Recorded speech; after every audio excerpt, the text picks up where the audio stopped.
Assalamualaikum warahmatullahi wabarakatuh. Selamat datang kembali di perkuliahan presentasi desain. Kali ini bersama saya Ardian Jaya Prasetya, atau bisa dipanggil dengan Pak Dio. Kita sekarang bertemu di pertemuan ke-8, yaitu merancang konten di media sosial. Seperti apa sih maksudnya? Seperti apa sih konten yang harus kita rancang? Bagaimana kita merancangnya? Terus apa sih yang dimaksud itu? Bagaimana sih? Kita akan temukan jawabannya di minggu kali ini. Oke, langsung saja kita masuk ke materinya.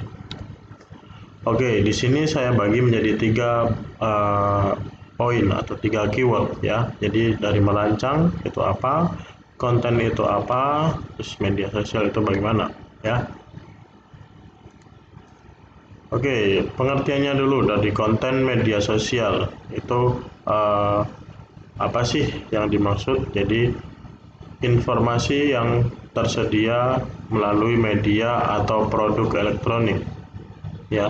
Jadi kalian bisa memberikan informasi, terus kalian membagikannya melalui media sosial atau produk elektronik lainnya, itu termasuk atau yang dinamakan konten di media sosial ya. Terus di sini apa saja sih konten yang ada di media sosial itu? Yaitu konten sendiri, ada virtual reality, ada podcast, webinar, live stream, testimoni, infografis, tutorial, dan lain-lain. Banyak ya, nanti kalian bisa cari sendiri apa yang dimaksud itu ya. Oke, media sosialnya itu ada apa aja sih yang ada sekarang? Ada Facebook, LinkedIn, Instagram, Pinterest, Twitter, Google, YouTube, Yahoo, dan lain-lain, banyak sekali ya. Nah, itu merupakan satu contoh media sosial yang sekarang sedang ada. Nah, bagaimana kita masuk ke dalamnya, bagaimana kita mengenal satu-satu media sosialnya itu silahkan kalian coba. Kalau misalnya kayak Facebook, Instagram, Twitter, YouTube, Google, dan yang saya sebutkan ini mungkin kalian sudah pernah semua ya. Jadi ada yang berupa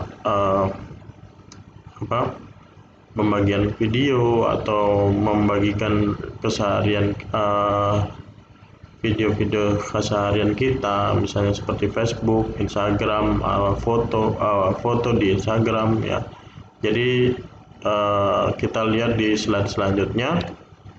Nah, tujuannya untuk apa sih media sosial itu? Yaitu yang pertama ada untuk komunikasi atau interaksi sosial ya. Terus yang kedua itu ada bisnis atau melakukan pemasaran. Yang ketiga kolaborasi atau tukar data atau berhubungan. Yang keempat itu aktualisasi diri. Oke, di sini saya bagi 3 aja karena yang poin 3 tadi itu bisa dimasukkan ke poin 1, yaitu bagaimana merancang konten di media sosial itu bisa dibagi menjadi 3. Yang pertama komunikasi atau interaksi sosial atau koneksi. Jadi bagaimana kita membangun koneksi, membuat komunikasi, melakukan interaksi sosial di media sosial dengan memasukkannya dalam konten yang akan kita buat. Sedangkan yang kedua, kita melakukan bisnis atau melakukan pemasaran di konten yang kita buat dan kita share melalui media sosial. Sedangkan yang ketiga itu ada aktualisasi diri ya. Nah, yang pertama tadi ada komunikasi atau interaksi sosial atau koneksi. Itu media sosial berfungsi penting dalam aktivitas menjalin hubungan personal dengan orang lain secara individu. Terdapat banyak sekali pengguna media sosial yang menemukan pendamping hidup, sahabat, rekan bisnis di media sosial.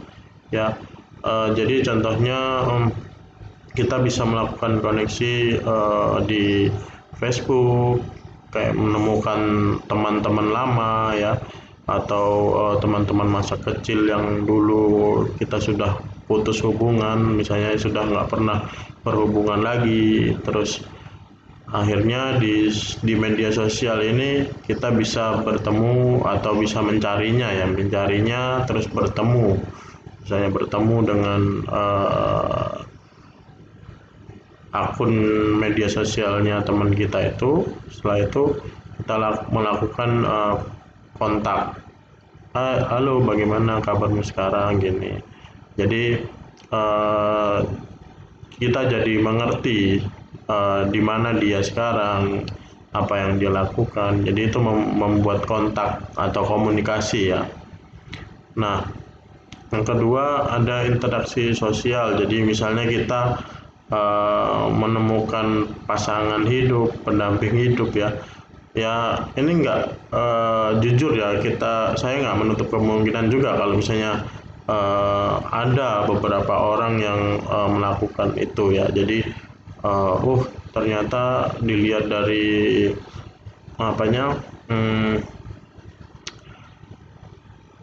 profilnya, dilihat dari kesehariannya di media sosial itu dia benar-benar tipe saya. Nah, saya coba kontak dia misalnya seperti itu. Nah, melihat di Facebooknya mungkin atau di Instagramnya itu, wah ini kok seru anak ini, coba saya kontak. Nah, itu bisa menjalin hubungan. Nah, setelah itu terus selain kita bisa melakukan komunikasi, kita juga bisa menemukan rekan bisnis. Misalnya kita melakukan satu penjualan apa, nanti kita bisa mendapatkan satu rekan bisnis. Misalnya ada teman lama kita, sedang lagi apa, sekarang lagi sibuk apa, saya sedang bisnis ini. Nah, itu kan bisa jadi satu jembatan juga ya istilahnya. Nah, bagaimana kita menyiasatinya, konten media sosial ini untuk membentuk satu membentuk satu yang positif ya. Oke, yang kedua ada bisnis atau pemasaran. Pengguna media sosial yang jumlahnya sangat banyak sekali pasti saja jadi tempat yang sangat potensial buat memasarkan sesuatu. Bisnis online yang banyak tumbuh saat ini banyak dipengaruhi oleh media sosial sebagai tempat promosi. Ya, sudah bukan rahasia lagi ya, kita sudah banyak mungkin kalian sudah merasakan membeli dari online shop ya. Nah, itu merupakan media sosial juga ya. Nah, konten yang di dalamnya itu otomatis dibuat oleh seseorang penjualnya. Nah, kita suatu saat atau mungkin kalian sudah pernah atau sekarang sedang menjalankan bisnis di online shopping ini. Jadi itu juga merupakan satu konten di media sosial ya. Nah, ya, seperti contohnya ini ada Shopee, Tokopedia, mungkin Matchwatch ya. Jadi kita bisa lihat isinya. Apa di situ di dalamnya ada apa yang dia tawarkan, bagaimana fotonya, bagaimana penawarannya, harganya. Jadi kita bisa mengerti, bagus, ini misalnya sepatunya bagus, saya mau beli. Nah, itu merupakan satu bisnis kan, satu pemasaran juga, melakukan pemasaran melalui media online. Jadi kita nggak perlu ketemu lagi, kita nggak perlu buka lapak mungkin di di pinggir jalan atau mungkin di toko, kita nggak perlu seperti itu. Tapi kita mempunyai toko digital atau online shopping itu. Nah, itu juga merupakan salah satu konten ya di media sosial itu. Banyak. Oke, selanjutnya ada aktualisasi diri. Untuk sebagian besar orang, media sosial ialah tempat untuk aktualisasi diri. Mereka menunjukkan bakat serta keunikan di media sosial, sehingga bisa dilihat banyak orang. Tidak heran mengapa dikala ini banyak artis berlomba-lomba buat terkenal di media sosial mereka. Ya, contohnya ini ya, Justin Bieber. Dulu pernah waktu YouTube nggak seperti sekarang, itu dia membuat satu video ini ya. Jadi yang ngerekam itu ibunya kalau nggak salah. Ya, nanti koreksi aja kalau misalnya saya salah. Jadi aku nggak tahu dia bikin sendiri atau direkam sama ibunya waktu nyanyi. Nah, akhirnya dia bisa terkenal seperti sekarang. Udah banyak lah contohnya seperti itu ya. Menjadi viral mungkin kalau sekarang ya, menjadi viral terus terkenal. Nah, kalau bisa yang positif ya viralnya seperti itu. Oke. Saya lanjutkan. Nah, di sini setelah itu terdapat elemen di dalam membuat konten di media sosial. Itu ke elemen-elemen apa saja sih? Jadi di sini bisa saya tunjukkan, mungkin ada 5 ya. Jadi tentukan media yang dipilih. Nah, maksudnya apa sih? Kalian membuat media sosial itu, kalian harus menentukan media yang dipilih itu apa. Jadi keberhasilan membuat konten memiliki beberapa poin elemen yang harus kalian lakukan. Tentunya dengan memilih media yang akan kalian jadikan tempat konten tersebut dibuat, seperti pada Instagram, Facebook, Twitter, dan lain-lain ya.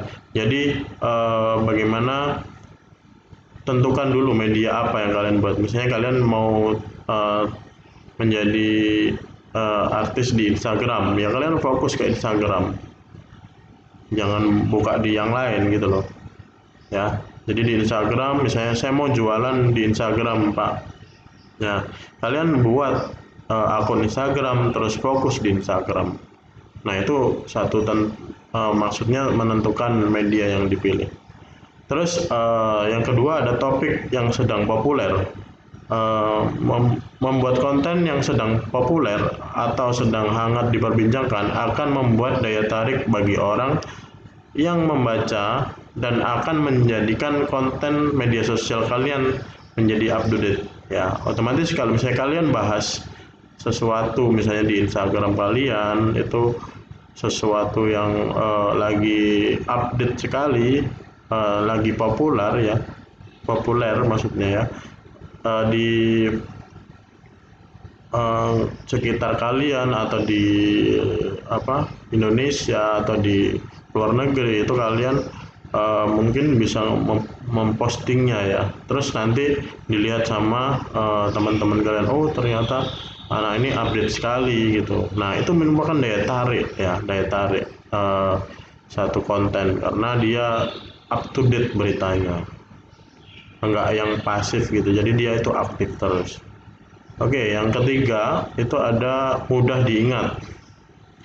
Ya, ini pasti ya, karena buatlah konten yang mudah diingat dan membuat orang suka akan konten yang kamu buat. Nah, ini simple ya. Harusnya bagaimana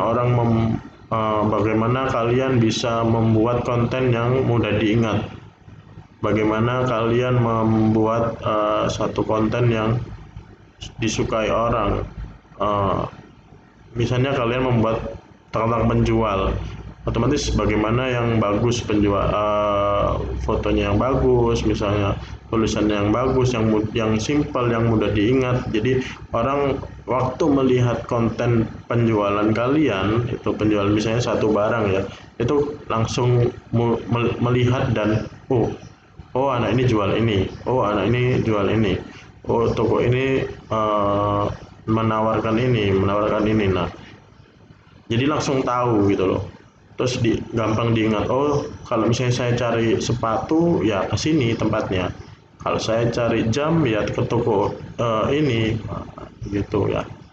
Jadi gampang diingatnya, nggak yang misalnya kalian membuat nama yang susah sekali untuk diingat, misalnya beberapa kalimat itu tokonya. Nah itu kan susah ya.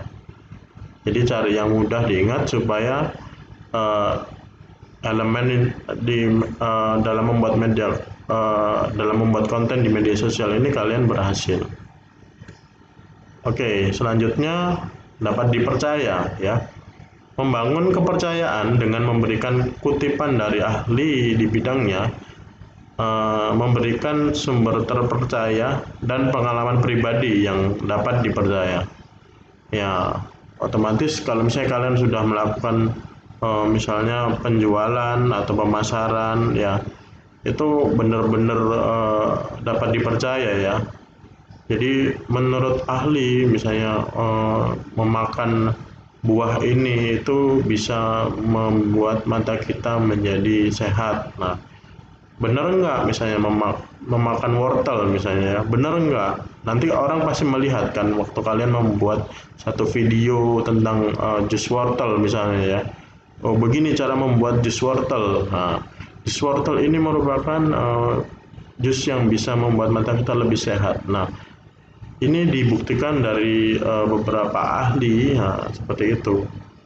Nah, kalau kalian membuat video seperti itu misalnya ya, atau membuat satu foto tentang jus wortel itu bagaimana. Nah, di situ kan mesti ada copywritingnya apa, bisa ditulis bagaimana jus wortel ini membuat mata kita sehat, membuat kita lebih apa. Nah, itu dari ahli bisa, atau sumber yang terpercaya, atau mungkin pengalaman pribadi kalian. Nah, ini yang lebih utama, lebih bisa membuat orang lebih percaya karena itu pengalaman pribadi kalian. Jadi dulu saya misalnya ini kita lagi membuat video di YouTube atau di Instagram ya.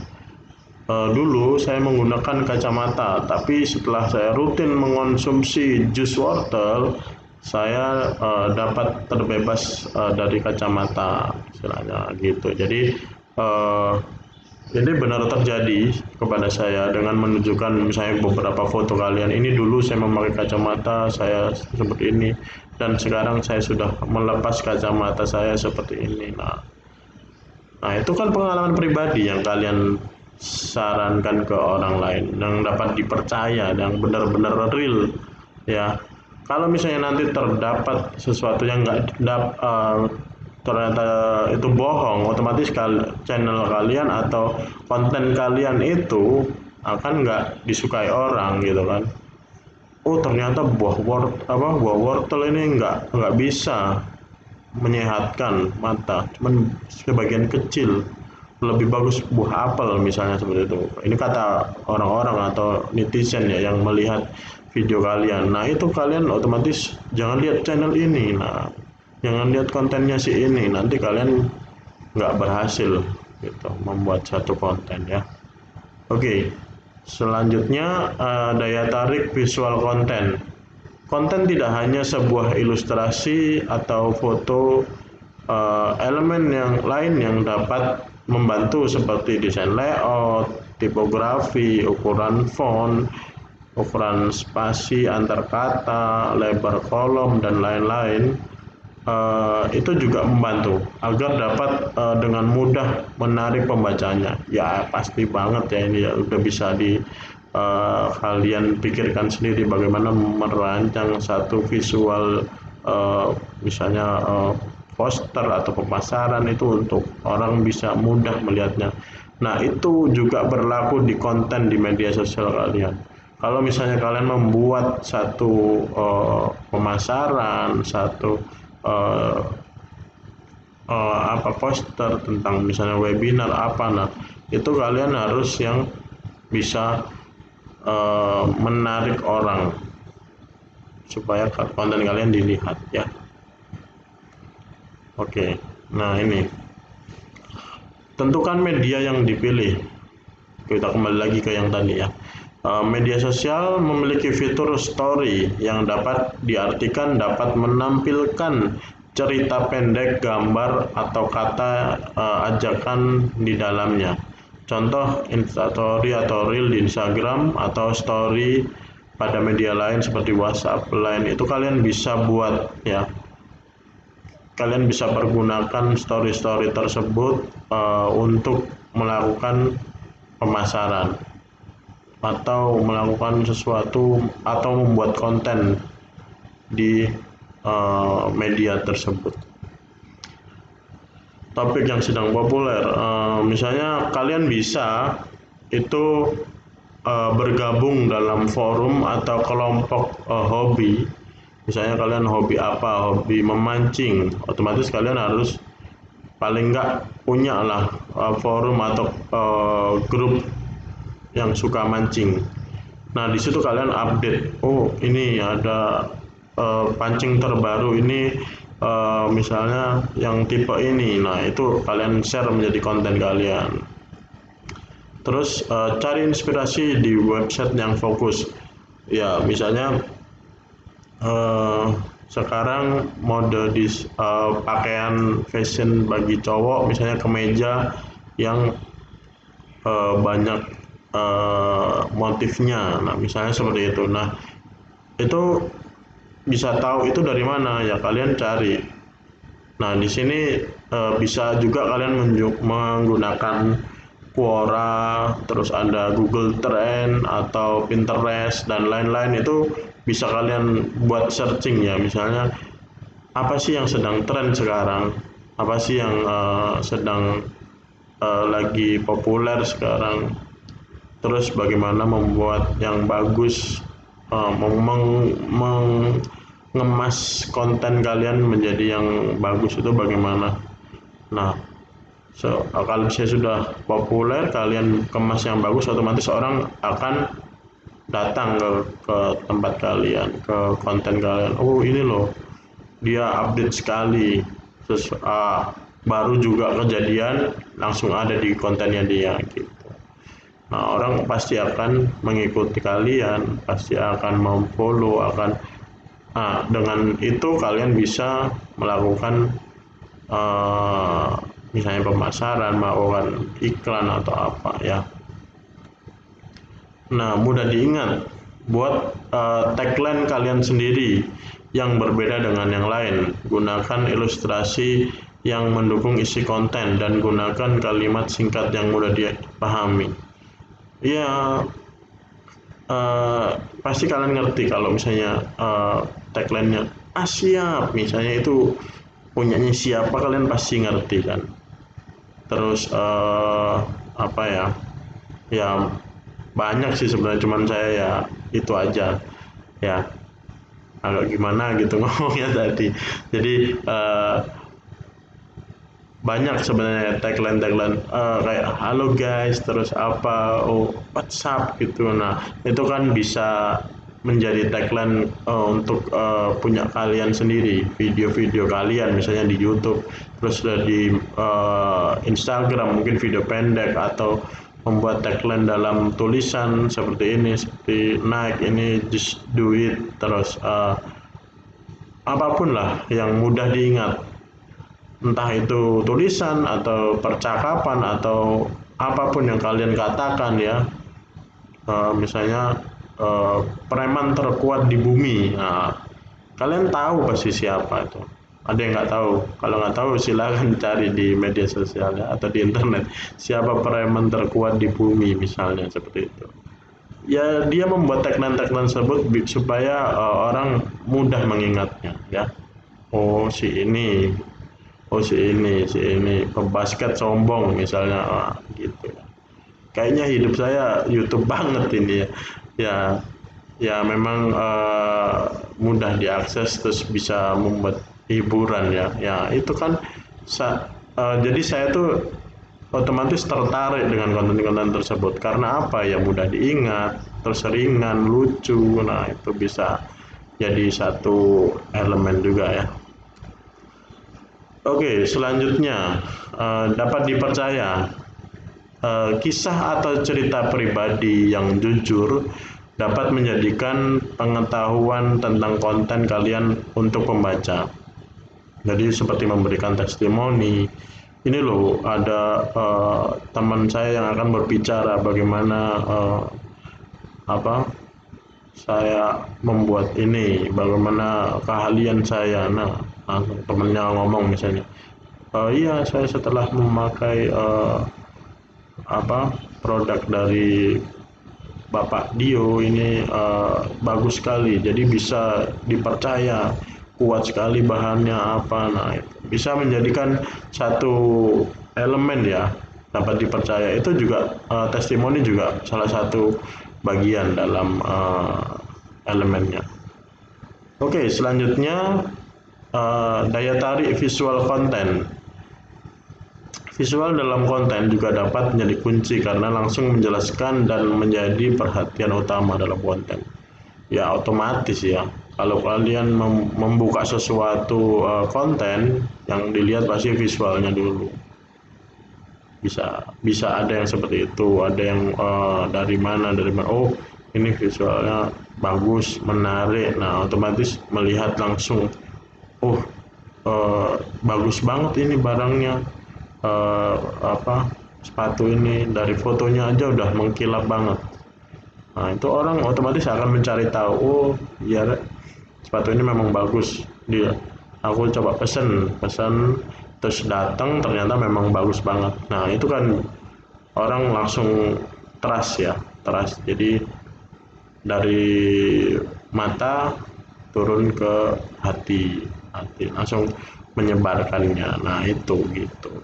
Makanya visual itu juga sangat penting. Oke, supaya nggak supaya kalian juga mencoba ya. Jadi kalau misalnya mendengarkan saya aja kurang greget ya menurut saya. Jadi mungkin bisa kalian kerjakan, ada satu tugas dari saya. Buatlah satu konten di media sosial yang sedang populer, ya isinya yang sedang populer. Misalnya kalian mau tentang bisnis atau pemasaran atau koneksi atau aktualisasi diri, kalian membuat satu produk, kalian punya satu produk, atau kalian, Pak saya itu sebenarnya pengen jualan tas tapi belum terlaksana dan saya mau bikin kontennya dulu, boleh nggak Pak? Nah boleh, silahkan. Medianya Instagram ya, satu orang satu konten aja. Jadi kalian buat satu postingan itu yang menawarkan atau membuat satu konten pemasaran atau membuat aktualisasi diri. Misalnya kalian menjelaskan tentang apa ya. Deadline-nya dari hari ini sampai 6 hari ke depan. Nanti bisa kita bicarakan di grup aja ya. Oke, terima kasih. Mungkin sampai sini dulu. Silahkan dikerjakan tugasnya supaya kalian bisa langsung berproses bagaimana apa kesulitannya dalam membuat konten, apakah benar yang dikatakan Pak Dio tadi, itu bisa langsung dicoba ya. Nanti kalau misalnya ada sesuatu yang perlu ditanyakan, silakan langsung tanyakan ke saya. Oke, terima kasih atas perhatiannya. Saya tutup. Wassalamualaikum warahmatullahi wabarakatuh.